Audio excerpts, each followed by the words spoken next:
Dragonfolk, I have returned from SCG Indianapolis and the calling that had just occurred over this last weekend. And while my score was still, I guess, impressive compared to most people as a new player, I certainly have some talks about the meta that I'd like to discuss. So sit tight and let's get into it.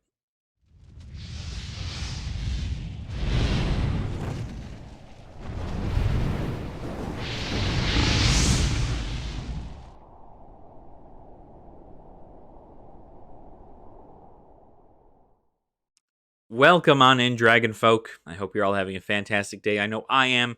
My name is Ashen Wings, and you are in the lair. So today we are going to be talking about the calling and the meta breakdown that we had seen over this past weekend. I do have a vlog that I hope to get uploaded and edited and all sorts of stuff later on in the week. So keep your eye out for that. That will be my general journey. I know some of you have wanted to see some more vlog content on my end, so you kind of get to see my journey from day 0 all the way to day 3 and how everything went. So the calling that had happened over this weekend was for Flesh and Blood. It is a big event. There were 491 players signed up for the calling Indianapolis, and so many people brought Briar, Dromai, and Phi. Were the top in the day one meta breakdown. Those were the top 3 heroes that were represented at this calling Indianapolis. And while day 1 was filled with heroes like this, there were certainly only a few that passed into the top tables for the next day. So anybody who went X and 2 went on to move to day 2. And the meta breakdown for that day was very, very different compared to what we had expected. Out of all of those heroes that were represented there at the calling, the next 3 that were represented on day 2 are not so much the same. The Briars had been cut down significantly, down to only 27. Icelanders were sitting at a whopping 13 as the next runner-up. And then Phi was also up there at 13 heroes. So, with that being the case, the meta now went into Briar, Phi, and Icelander. But it was only 2 of those heroes that made it to the end, but a third one not being Phi. The top 8 for the calling was none other than Oldhim,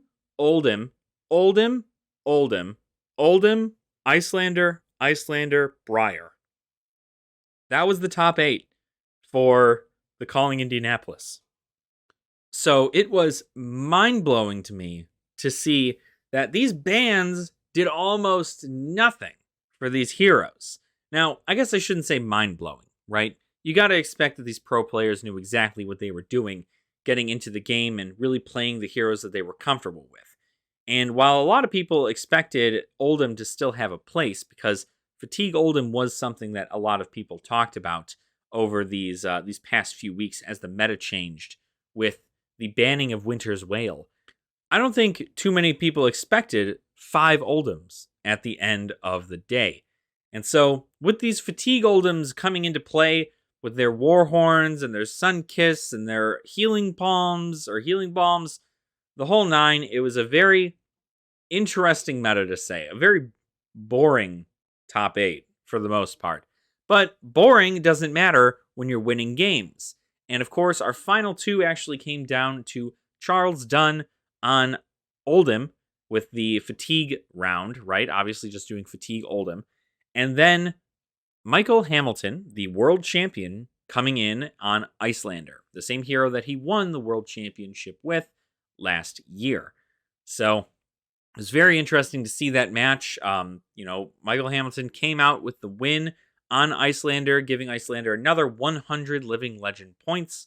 And the man's on a roll, right? We gotta say the man's on a roll. But this just goes to show that there are maybe several things in the meta that need to be changed still. And whether or not that means entire bans all throughout, I think there are some people who can agree that Heroes, whatever Outsiders brings, I guess I should say, has to be good enough to make Crown of Seeds nowhere near as good. They did say in the banned and suspended list, when they were talking about possibly banning Crown of Seeds, they decided to not do that because, one, they don't want to ban legendaries because, well, people spend a lot of money on legendaries, and when you pull a legendary, you should be happy that you're able to use it because it's a legendary piece of armor, right? Or legendary whatever it might be, and that is going to be special to you. It may even be the reason why you build that deck in the first place, as if it's the first legendary you build. But the second part is, because Outsiders is supposed to have something that's just not going to make Crown of Seeds as good. And I am really curious as to what that possibly could be. Because I don't know I just don't know what it could be. Because Crown of Seeds is obviously one of the big reasons as to why this deck does so well. Being able to get a sync effect and also prevent a damage is way, way, way powerful, right? It's obviously the better helmet. Now, of course, it's only restricted to Earth heroes, so completely, only for Oldhim, right? I don't think Briar's ever going to run that in their deck, but it is just it's such a beast of a card, and it really helps get that fatigue plan going in. And I'm not going to say that fatigue is a bad strategy, because I think fatigue is just as fine a strategy as poison counters are in Magic the Gathering, or that, burn is on Magic, or I don't know, decking out your opponent, right? Like, I guess that's just fatigue, but you know what I mean. I'm not worried so much about it, but it's obviously still very much so a problem. So if LSS did these bans because they wanted to see a more diverse meta, they didn't get it. It's still Briar, it's still Oldhim, it's still Icelander, it's still Fi. That's still the case. We're not diverse in any way possible. It is the same meta that we were at previously. It just further goes to show that a ban and suspended list did nothing for the meta at hand, because at this point, the people who know these heroes can just pivot them and go, all right, cool, here's the case, right? We're not going to worry about any of this. We're just going to switch out the cards that were in there, put in new cards, and we'll be fine. And it worked out. It worked out in their favor. Fatigue Oldhim is now a better thing. You're still fatiguing in a way, even with the Winter's Wail Oldhim, but now you've got a lot more healing effects, a lot more additional stuff on the line. And again, your whole point is just to make sure that your opponent decks out and you can come in with hammer and keep swinging and keep doing big dominated attacks. And that's Oldhim, right? That's just how Oldhim plays. Icelander, the same deal. Get your opponent frostbites, kill them with frost hexes, come in with wounded bulls and finals fighting spirits, and you're able to essentially plow over your opponent with your abilities. It is very much so still an ice heavy meta, and we can see that. We can see that it is incredibly heavy on the ice. But does that mean that ice is overpowered, right? I don't want to get too deep into it, but I will kind of talk about the fact that I do truly believe that ice is not as overpowered as we think it is. I think the problem is that the heroes that are bad matchups for ice have bad matchups in most of the other parts of the meta. For instance, right, Briar. Briar normally will destroy a Dromai, right? Like, at least on my end, right, I have never done really well against a really well made and well piloted a Briar deck. I have not done well, even though I played Dromai pretty decently. When Briar gets to go off, Briar goes off. When they threaten 26 to 35 damage in a turn because they double channel mount heroic or some nonsense, I only have so many cards in my hand. They're eventually going to have to just start throwing everything at me. So it's a rough one, but it's not that it can't be won. It's just a very, very bad matchup. And unfortunately for everybody at the Calling, if Briar was not the most run deck because everybody wanted her to LL or know that she was the best hero in there. Granted, one did make it to the top 8. It's because everybody ran her that a lot of these Dromais that very well could have taken out an Icelander if need be, right? They did not get the opportunity to do so because I would imagine not many Icelanders went against a lot of Dromais during this event, considering how little Icelanders were represented compared to Briars and compared to Fies. Briar and Fi both, even after the Belittle ban, Fi is still pretty nasty going into Dromai, and Briar is still pretty good there too. So you have like almost 200 players playing in what? It's like 100 and it was like 130 players playing the 2 bad matchups. Well, and there's some other bad matchups too, don't get me wrong, but like some of the bad matchups for Dromai. And if Dromai were to make it to the top 8 and had gone against somebody like Michael Hamilton or any of the other ones, I'm not going to say it was a guaranteed win. Michael Hamilton is absolutely a really, really good player. And I'm not going to say that a Dromai into an Icelander is an automatic win. Obviously, you still need to play well, and your deck still needs to give you the cards that you need in order to play well. But it can happen. It's definitely one of the worst matchups, and it's bad, but you just have to be the better player. So, again, we come to the concept of a lot of these decks that would be destructive against Guardian, against Dromai, or against... So again, we come to the realization that a lot of the decks that are really good against Guardian and against Wizard and so on and so forth are decks that are just poorly done into most of the other matchups. It's just not something that's going to work out. Ice, all the people who are playing Warrior, who are playing Dorinthia, right, in an Ice meta, you could not be bothered to do anything like that. Like, you get one Frostbite and your whole thing is messed up. So I'm not sure how a lot of this is happening in regards to just the Ice meta being so powerful. Because now what we're seeing is a lot of the lower tier heroes staying in lower tier because the mid tier heroes are keeping them in lower tier, but the mid tier heroes can't seem to do anything against the upper tier heroes.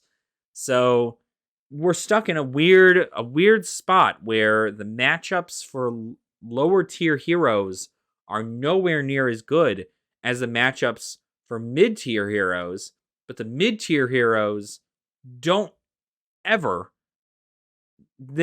stop being mid tier, and some of these lower tier heroes very well could compete with these upper tier heroes, but they never get the opportunity to do so. Pretty much the only time you'll ever see that is at the beginning of the calling or whatever event it is.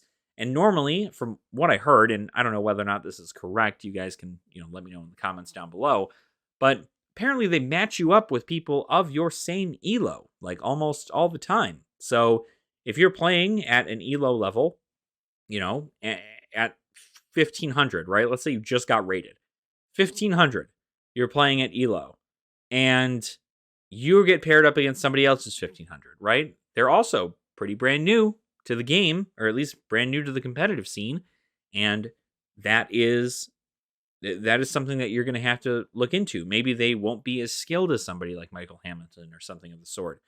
But as you climb those ranks, you're going to get higher and higher in the elo, but you're almost never going to get past those mid-tier heroes who are able to just dominate you to go against the higher tier heroes who would dominate them. So maybe I'm just saying things out of my butt, right? Like, I think that while the ice meta is prevalent, I don't believe that the ice meta is like the key to everything, right? Luckily, at some point, these heroes will hit Living Legend, right? Icelander, at this rate, the way Michael Hamilton is playing, Icelander is going to Living Legend by the end of this year, right? He's going to get another like 600 points plus on Icelander, or 500 plus points on Icelander, and completely sweep the hero off of its Living Legend. And then next on the list is probably going to be Briar. But I'm wondering whether or not Briar is going to hit Living Legend before we see, uh, you know, Icelander hit Living Legend. I certainly hope so. With only like 5, not 5. There's only 50 more points that you need to get Briar to Living Legend. So I'm curious to see what side events or small little rated things are going to be giving Briar what she needs. But I think it just comes down to the fact that Ice is not gone. The ban and suspended list did nothing for, ruining the game plan for these two heroes. And it also certainly didn't do anything with Phi either. Phi is still very prevalent and still very destructive, while granted not getting as many resources in regards to these, with the belittles being gone. They have found a way to still be super viable and still come in with a whole bunch of stuff. Art of War turns are still absolutely terrifying. Mask of Momentum is still one of the best ninja equipment you could ever get. And, God, I don't know. I don't know what I'm saying. Like, it's just something that we all need to think about when going into this next meta. We're hoping that Outsiders does something in regards to making certain decks more viable. We're hoping that maybe Assassin will become the top of the list, and maybe it'll just be enough to get past everything and be able to inflict everybody with all of these diseases that have come out for the Outsider set. And maybe it'll be enough to just cripple any of these ice heroes and really make them like not as viable as they would be previously. But of course, we don't know anything until then. So let me know in the comments down below how you feel about the meta change. I expected a lot of Briar going into the calling, and there were in fact a lot of Briar. And knowing that only one of them made it to top 8, right? That goes to show that it's still a very viable hero and can still make it to the top 8. But it's not really enough to compete into a whole bunch of ice stuff. So it was, I don't know, it was a rough meta, but I was very happy to be competing in it. I had a very, very great time. And you guys should just let me know in the comments down below what you guys think, right? What do you think about the meta?